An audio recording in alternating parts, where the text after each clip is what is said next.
forward through the into the forecast tomorrow, we still have this high pressure system to our east in Nevada, and that's really going to create another hot, dry day over the Dixie fire. Looking at temperatures in the upper 80s to the lower to even mid 90s in some spots in valleys along the fire. And we'll also have relative humidities between 10 to 15%. So a little higher than maybe the past couple days with those relative humidities, but still very dry. Recoveries overnight with those humidities, maybe 30 to 40% or so. So overall, a pretty dry day tomorrow. Those winds that we've seen kicking around here there are still going to be terrain driven in the lower levels, meaning that valleys and hillsides will interact with the sun and get heated up at various times of the day and cause kind of some swirling or squirrely winds, if you will. If you've seen pictures of smoke plumes off fires, you can kind of tell that the smoke higher up is more about south to southwest direction. We call those transport winds when you see smoke going in a certain direction off of a fire. So a couple different layers of winds, if you will, as you go up through the atmosphere, but lower down, interacting with that terrain, and when we get higher, we get a south to southwest wind off the fires.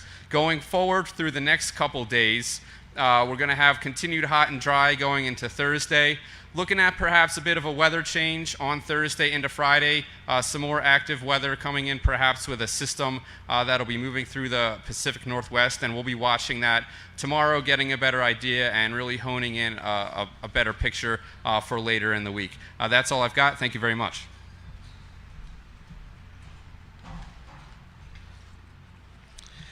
Next, we have Fire Behavior Analyst, Chief Don Watt.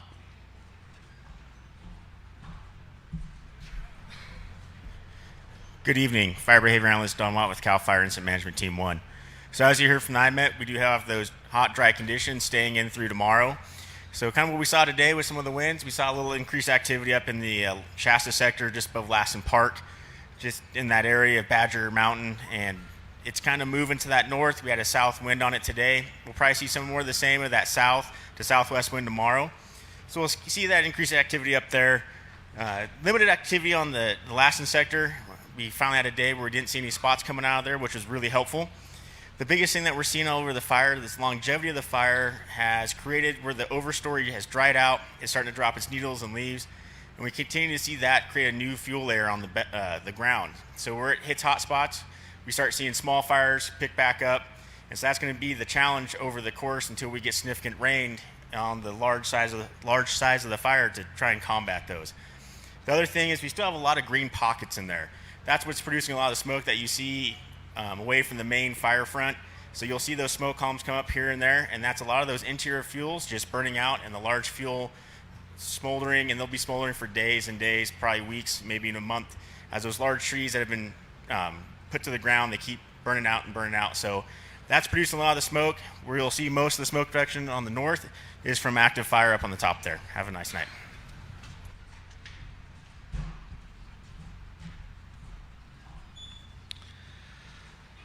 We'll now hear from Operations Section Chief for CAL FIRE Incident Management Team 1, Chief Tony Bownell. Good evening. I'm going to give you a briefing on the west zone of the Dixie. Down in Branch 1, 5, and 7, that's the area from basically Highway 70 up to Butte Meadows area. It's all looking good. It's in patrol status. We did have a small slop over there a few days ago in the Butte Meadows Humbug Summit Road. That's all been contained. And right now we're patrolling it and just keeping it in check.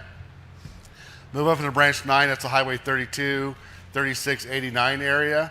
It's been relatively cold the last few days. Today we did have a slop over in what we're calling the horseshoe up below Stump's Ranch.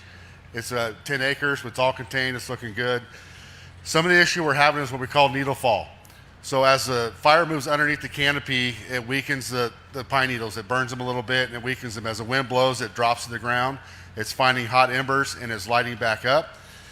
We'd like to patrol every square inch of this thing, but to put it in perspective, the amount of fire line we have, it can stretch from Oregon to Mexico. So it's very hard for us to get around 100% of this fire. So that's contained, looking good in here. Moving up to Branch 13, that was our little problem today. So up in the Lassen National Forest, we had this little area coming here. There's a peak in there that had a previous burn scar. It came out of that, burned around it, it hit our primary line, and it started moving off to the west, which is in Badger Mountain right now and Badger Flats. We're trying to contain it within the primary, but we do have spots over our primary line, but it's within our secondary line. So we're improving our secondary, going direct when we can on the fire to keep it moving in from Old Station in Hat Creek. So we have plans in place, people in there, we're moving a lot of resources to keep it from going to those areas, so we're monitoring that very, very closely. Moving into branch 16. This gave us a little bit of problem yesterday where it ran out towards 44, got in a spot fire. That's all contained now, it's buttoned in. We're heavily mopping that up. We're gonna have some guard crews in here tomorrow that are gonna help us get that buttoned up on that side over there on the 44 corridor. Division S and T, that's the A21 road, looking very, very good. No issues in there the last few days. In the Almanor and Westwood area, we're having an area in this dry lake bed right here. That area is basically peat moss, so it's dried up, it's usually wet, and it's several layers of organic material that keeps on skunking underneath it. So there's some spot fires into there, but we're keeping people in there actively doing it. We know you're gonna see some smoke, but keep in mind we're there in there 24/7 looking at that. On the 36 corridor, we're looking very good up in the Susanville area. Moving down into the 395 corridor into Janesville. Janesville's looking very good. We're continuing to mop up in there. It's had some heat for the last couple of days, but we're making good progress into Janesville. On the 395 down between Milford and the old Beckworth burn, it got very active in there last night. The winds usually hit in there about 2 or 3 in the afternoon. The winds hit about 8 o'clock last night, and they were active until about midnight. There was a pretty good firefight down there, but there's no structures lost. This finger coming out here on the left flank of this finger going out in the Squaw Peak area, we have dozer line directly on the fire line, and we have hose line in there, and it's all being contained. We had a 120-acre slot fire the day before yesterday. That is contained. We're aggressively mopping that up because there's about a 50,000 acres area in here that can still burn that's outside the old Walker Scar. And if that gets established, then we're worried about Milford. So we're aggressively getting in there and mopping that up. You'll get further on that area when the east side makes their presentation. Thank you.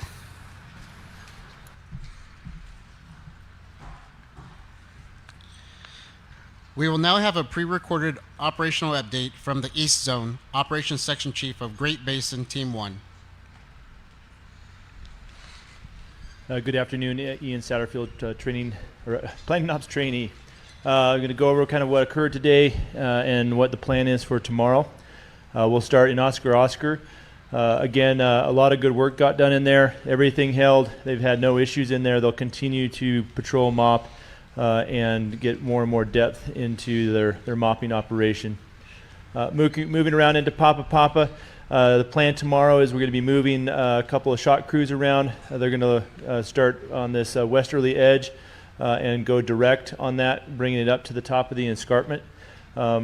Today, the only thing that there was in there is a couple of different little smokes in there that were sitting right along the retardant line, but the retardant line was still holding it in place.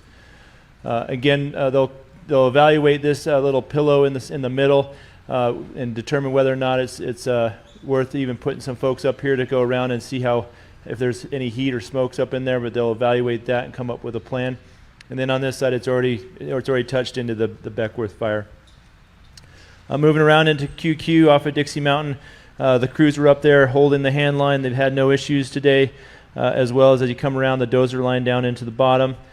Crews continue to improve and hold the direct line that goes over from the 01 and the Dixie Valley over to the 117, as well as they were continuing to improve that contingency line that goes down through the Horton Valley area and ties back into the 117. The structure protection folks, again, we're in here mopping up around the structures as well as improving the roads in here. And the other contingency folks were continuing to work on the dozer line that would connect the Beckworth Horton or the Beckworth Milford Road back over to the Sugar Fire, as well as down through Dada Canyon and then tying it back over into the Sugar Fire as well. So having two different contingency lines in play. Again, we had the masticators working their way down the Beckworth Milford Road, continuing to gain depth in there. Still a few more days worth of work in there. Structure group was also embedded in here in the Grizzly Heights area, continuing to do prep work in there. Lots of chipping going on in there. As you work up here in Tuner Ridge, no issues. Crews were mopping up. Working over into Romeo. Again, crews all day today. We're mopping and getting depth. Last I heard, they were about 150 feet mopped up in this whole Romeo section. So things are looking really good. They're going to gain more depth tomorrow in there as well. Working into Division UU, lines are in place if contingency-wise if we need it. We sent Beckworth Hot Shots up there this morning with Elk Mountain crew, and they are starting to look at what they can do direct in there. So tomorrow is going to be a big look in there and see what they can do in there and going direct, going from Indian Valley up to Grizzly Ridge. So really steep country, but they're going to take a look at it and see what they can do in there. Working into Genesee Valley, again, the crews are mopping up around those structures. Tomorrow or the next day, it looks like that whole Genesee Valley will have the black line in there and it'll be controlled or contained, not controlled, contained. Working up into November, again, just in patrol status and fielding any calls from the community, as well as over here in the Dyer Mountain. This Mountain Meadows area did have a smoke in it today that actually went 5 acres, and we assisted the west folks to control that piece up in there. Again, it's just a really tough area to try and extinguish up there. But between the west and us, we'll keep an eye on that and keep it in check. The nice thing is we have this big dry lake bed where, for nothing to go, and we're talking about light grass that's not really spotty. Working down into WWXX again, in patrol status, and no issues in there today. Again, we'll have folks out there doing the same thing tomorrow. And that is end of report. Thank you. Go to safety. We will now hear from Lassen County Sheriff Office, Sheriff Dean Rouden. All right, good evening, everyone. I want to give an update on warnings and orders. So we were able to reduce or remove some warnings today in the area of Westwood. One of the zones was immediately north of Westwood and one east of Westwood. And for current evacuation orders and warnings, go to community.zonehaven.com. I want to mention a couple other things. So last night, as operations said, that fire moved down from the escarpment into that Hurlong area. The crews out there, the dozers, engines, ground crews did a phenomenal job out there. I was out there watching their work, and that fire was moving rapidly. They did a great job out there protecting structures and also stopping it from crossing Highway 395, which was key. We know that most of the primary residential areas in Lassen County affected by orders and warnings right now are Milford and Hurlong, and we're the firefighters and the crews are working hard to protect those areas, and we're going to keep reviewing those orders and warnings each day and want to try to get people home as soon as we can. A couple of things. Today we had a fire in Janesville, unrelated to the Dixie fire, but Janesville Fire, CAL FIRE got there and put it out rapidly. And I just want to remind everybody that any fire in our current conditions can be catastrophic. And right now we have a system-wide power outage for Elm Mud, and it, again, is unrelated to the Dixie fire. But I know people are using generators to power their homes, and it's really important that everyone does that in a safe fashion to keep from starting additional fires. Again, I want to thank all the firefighters and personnel working on this and all the other fires around the state of California. I know people are tired. This has been a long fire and a very long fire season already. I know they're becoming frustrated, but this fire really is nothing like we've seen before. I encourage everyone just to be patient, be kind, and be supportive of each other. Thank you, be safe, and God bless.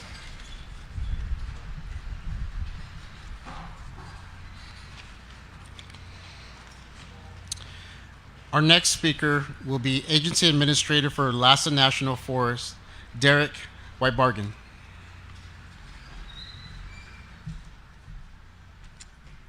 Good evening, everyone. My name is Derek Ibargwin, the Agency Administrator for the Lassen National Forest. I've been here for a few days to cover for Forest Supervisor of the Lassen National Forest, Deb Bumpus.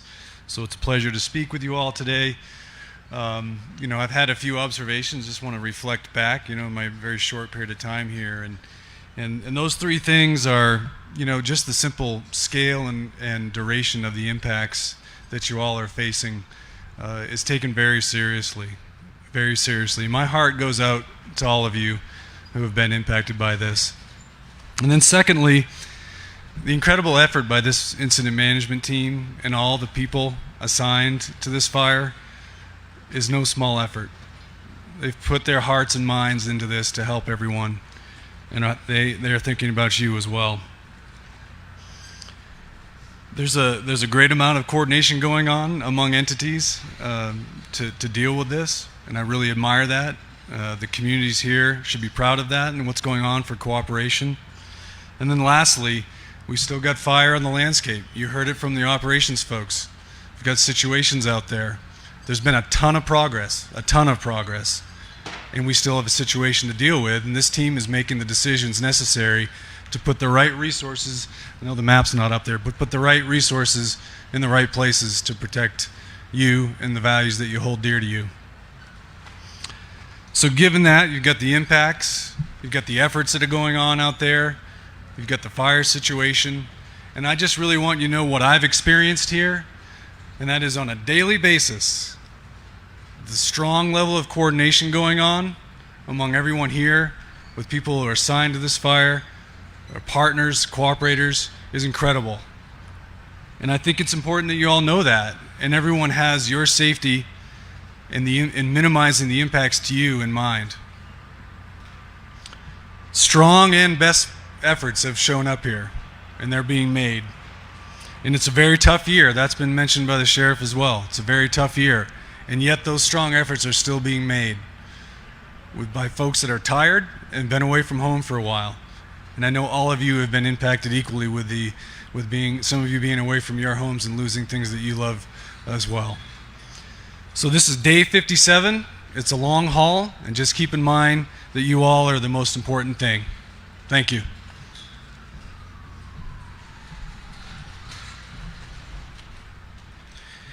Please welcome Unit Chief for Lassa Modoc Unit, Chief Scott Packwood.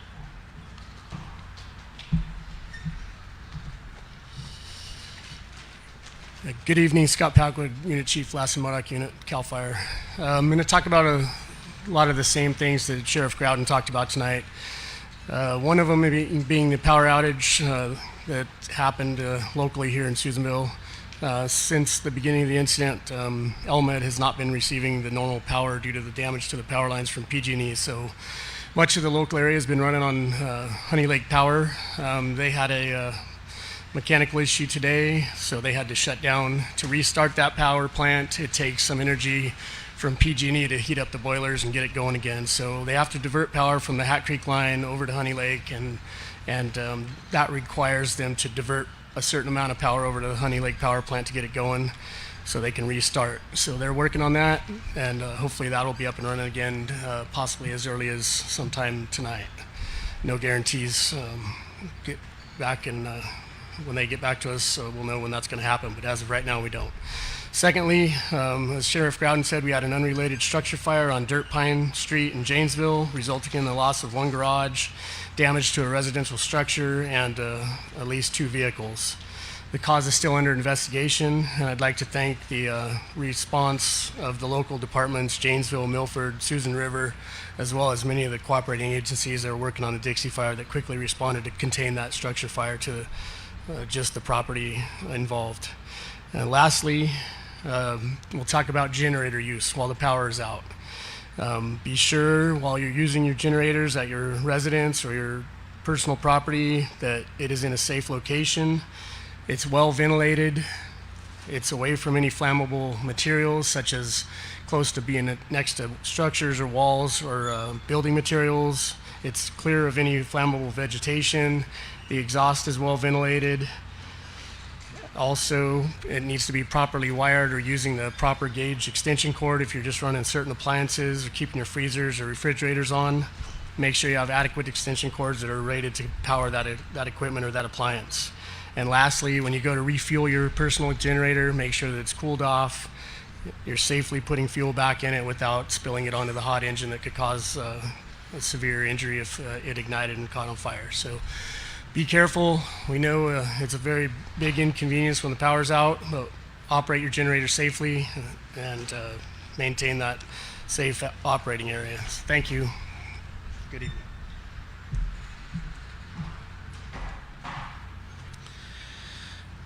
I'd like to welcome our final speaker for the West Zone, Incident Management Team 1 Incident Commander, Chief Nick Truex.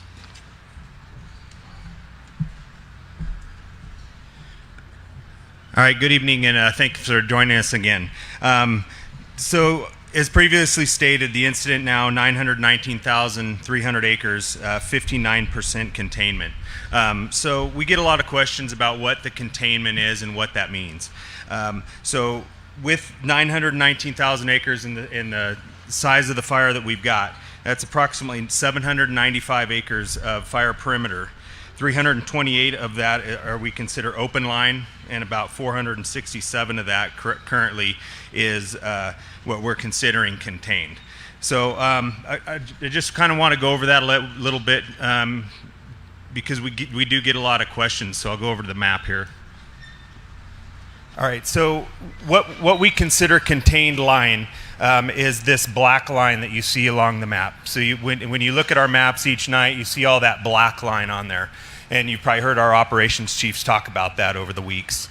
So those are areas that we've been through. Fires, we've cold trailed it. We're mopped up several hundred feet in. We've had hose in there. We've been able to mop it up, and we're unable to find any hot spots either by troops on the ground or even our IR flights that we do throughout the day and night. So it kind of depends on where we're at, but with this season, we like to see 300 to 500 feet at least before we're comfortable calling that contained. Some of the stuff that you get up in here, we're so blown out with the size of this fire and the size of the map that we have to use. Some of this line that you see isn't necessarily containment line; it's dozer lines. So on our maps, you'll see the XXXX. Those are dozer lines that are in. That's not contained fire line. So some of these areas, if you were adding it all up, are not contained fire line. They're just dozer lines, but we're not calling it contained yet. And the fire perimeter is all of this comes in around. So that's where we come up with that 795 miles of uncontained fire line that you go around. So that's kind of a simple explanation of how we get our percent containment. You're seeing that go up maybe 1 or 2%. That's because we're grabbing some containment each day, but the fire continues to grow each day. So we've been running, lately maybe gaining 1 or 2% a day. We're hoping to see that start going up a little bit. The next thing I want to touch on is, and our ops chiefs kind of talked about a little bit, and they don't go into a whole lot of stuff. The sheriff touched on it a little bit on some stuff on 395, but I'm super proud of our ops sections on both sides, east and west zone. They've been out there and boots on the ground. So currently, our troubled area here in the west zone has been this north end. East zone's been this south end, Dixie Valley, and then running out here towards 395 in the Hurlong area. So up here we have a few hotshot crews in, and they've been kind of trying to get, this is our primary line, this is our secondary line down through here.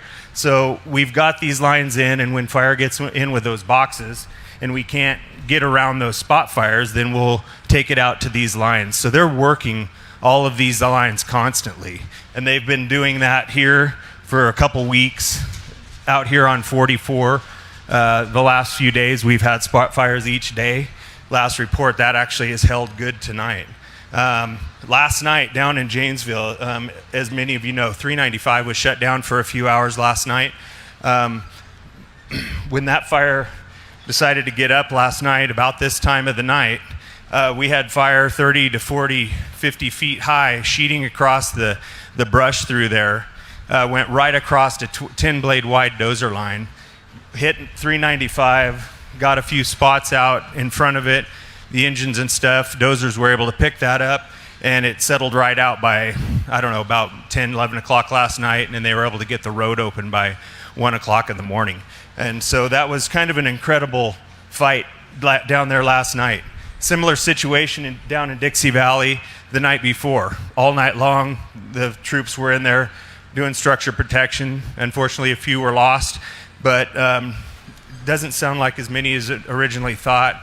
As I.C. Evans Quo said last night, they'll be in there tomorrow with doing the damage inspection. They'll get that reported to the county and out to you folks.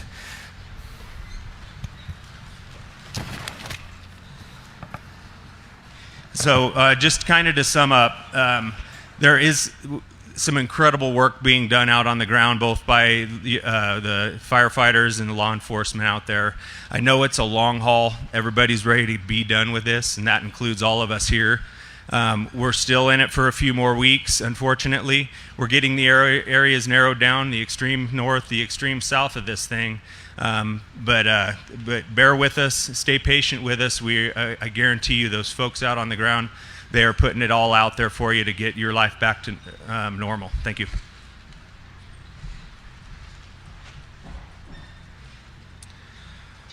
Most of the questions were answered tonight during our presentation from our speakers. We do have a few outstanding questions. I'd like to welcome back Operations Section Chief for Incident Management Team 1, Chief Tony Bownell. Okay, I got a couple questions. I'm going to cover one, but I want to read it. It's a little bit lengthy, but I think it's important to read the whole thing. With the column showing up and being visible from Big Springs, did the fire jump the line? We have been told that if the fire gets close, there will be engines nearby to protect our houses. We haven't seen any. Will there be more sent? If not, I will stay and protect my house. So yes, the fire is outside our primary line, but still in our containment lines, if you heard Chief Truex said. But we still have some things. Right now, the closest spot fire outside our line is 7 miles from Old Station and roughly about 6 miles to Big Springs. So, and most of the time the fire has a tendency to go there and kind of go to the west, so I think Big Springs is kind of out of the picture. The problem I have with that note is if they don't see anybody, they want to stay. So we are surging equipment in there, and we will have fire engines in there when it gets close to the structures. But a lot of times our fire engines and our crews right now are working directly on the fire line to keep it from getting there. But we do have surge resources set up and planned for to get in around the houses. Now the statement that says I'm going to stay and protect my house is very dangerous. I'm going to give you a couple examples. The Camp Fire in 08 in Paradise, the Bear Fire last year in Butte County, in eastern Butte County. There was people that were killed on those fires because they waited too long to leave. Fires at this time that we're experiencing in the last couple of years is not meant to be fought with a garden hose, a 3/4 inch line. We go in there with fire engines with 500 gallons of water, 1.5 inch lines, and flowing 80 to 100 gallons a minute. These fires are not for people to fight by themselves. If we ask you to go, please go. When it gets too late, your escape routes can be cut off. We know that area doesn't have a lot of escape routes in there. We want you to be safe. Your property is not worth your life. We have professionals who are going to go in there and protect your property if we can. If it's defendable, we'll do everything we can to save it. So please, ready, set, go. Get your stuff ready. If we say go, go. Next question. Are you using retardant in Lassen Volcanic Park? Yes, we are. We're working closely with the park to allow certain things. As you know, a park can have very tight restrictions on firefighting that could be done in it. They've been very flexible. We've been able to get mechanical equipment in there. We're using retardant, as long as it's not close to a creek. We're using the resources we have to get in there and fight that fire. They know a fire, if it burns too hot, does more damage than just a small ground fire. They want to protect our resources just as much as we do. The next question, will retardant be sprayed around the Old Station residence property? Feels like the fire is one run, wind event away. So right now I mentioned it's 7 miles away. We ordered another, what we call a mobile retardant base, be set up in Old Station again. And once it gets there, we'll set it up and we'll start prepping some of the houses. We've been working up there for a couple weeks, doing a lot of fuel treatment up there around the houses, around the communities, that you're a lot better off than you were a few weeks ago. If we have time with the mobile retardant bases, we will go in there and prep the roads, and we'll prep the structure a little bit tighter. Like I said, we're moving resources in there. You'll start seeing a lot more in there tomorrow, preparing for if at the worst case scenario it goes into Old Station, we are ready for it to get in there. Thank you.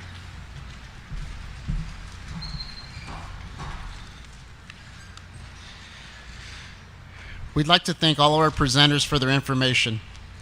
If you would like to find the evacuation maps for Plumas and Lassen counties, you may find those on the respective websites. Incident updates will be provided at 7 a.m. and 7 p.m. We will continue to provide the Facebook and YouTube Dixie incident update every evening, and we invite you to join us tomorrow for the live stream briefing of the Great Basin Team 1. The live stream may be found on CAL FIRE Lassen Modoc Facebook page, the Plumas National Forest Facebook page, or the Lassen National Forest Facebook page. In the meantime, you may go to InsaWeb and search under Dixie Incident for the latest information. After this presentation, a QR code will appear that will link you with the evacuation maps. You may also go to CAL FIRE homepage at www.fire.ca.gov. Please continue to follow social media platforms for the Lassen National Forest, Plumas National Forest, and CAL FIRE LMU. We appreciate your time this evening and thank you for joining us.